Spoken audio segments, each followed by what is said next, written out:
നമസ്കാരം. ഞാൻ ഇന്ന് വായിക്കാൻ പോകുന്നത് 1ന്റെ പട്ടികയും 2ന്റെ പട്ടികയും 3ന്റെ പട്ടികയും 4ന്റെ പട്ടികയും 5ന്റെ പട്ടികയുമാണ്.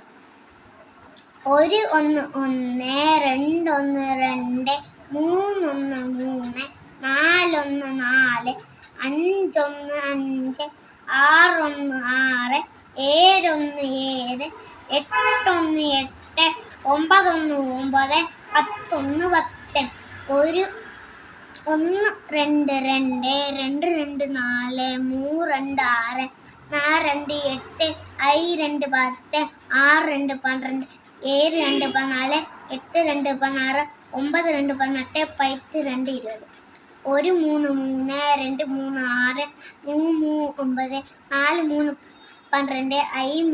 6 3 18 7 3 21 8 3 24 9 3 27 13 1 4 4 2 4 8 3 4 12 4 4